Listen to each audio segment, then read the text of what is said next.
Hi and welcome to today's edition of The Transition Guy. Peter Boolkah here, and today I really want to speak to you about an experience I had in the US. And it's really around the whole core values thing, about core values and what happens when you actually recruit the right person into your organisation.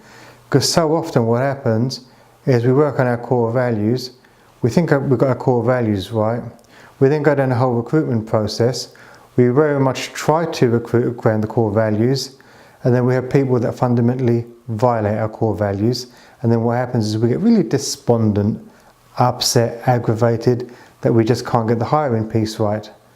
So last week I happened to be in Vegas, was doing some global training for Action Coach, and I hired a car.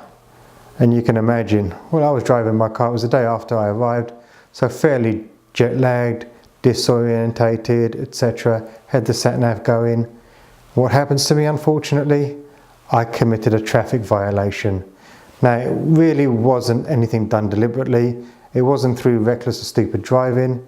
Well, in fact, yeah, it probably was through stupid driving, just never with any intention.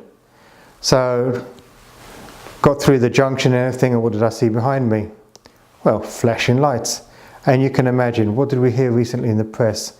Well, if you take the last 12 months in the US and you take global sort of coverage, well, the media hasn't really been overly complimentary to the US police. Whether it's been sort of racial issues, shootings, etc. The fact that I'm not exactly what you would call pure Caucasian kind of lends itself to think, I was thinking, oh, okay, I'm going to get pulled over now, what's going to come? So obviously, me being the tourist, I was absolutely shitting myself. So the police come over, and actually it wasn't what I expected. The policeman came over, asked me where I was from, we engaged in a brief conversation, and then he started to ask me where I was going. So I said to him where I was going. He then sort of said to me that perhaps the route I was taking wasn't the most optimal with my sat-nav, and he was more concerned for my well-being than anything else. So there was me thinking ticket, citation, whatever. Well, that wasn't really what he was looking at. He was looking at, am I okay as a person? Do I know where I'm going? Did I realise that I'd made a mistake? Etc. And really, he was the nicest person you could ever come across, which was totally in contrary to my beliefs around the US police. So I then sort of, once we'd finished and I went back on my merry way, I was absolutely intrigued and fascinated. So I went on to the sort of, well, I went on to the the Las Vegas police website, and actually went and searched out their core values. And actually the way that I had been dealt with was so in line with their core values, it was unreal.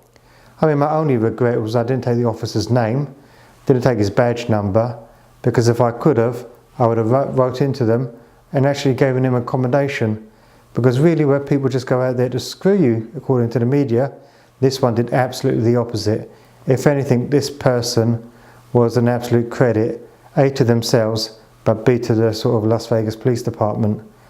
And really, when you think about it, this is no different to you and your organisation. Can you imagine when you get the right people in your organisation that are aligned with your core values? That's really when the magic becomes. That's when they do exceptional work. Your clients are blown away, or your customers, your team get on absolutely fine, and the world's a much happier place. So all I can say to you that at times you're going to get your core values right, you're going to go through your entire hiring process, and that may not get you the right person. But hey, never give up, keep looking for the right person, because eventually when you do get that right person and they gel beautifully in your organisation, it makes such a tremendous difference. Now, if anything I've spoken about today resonates with you, head over to boolkah.com and get in touch. And remember, failing to learn is learning to fail.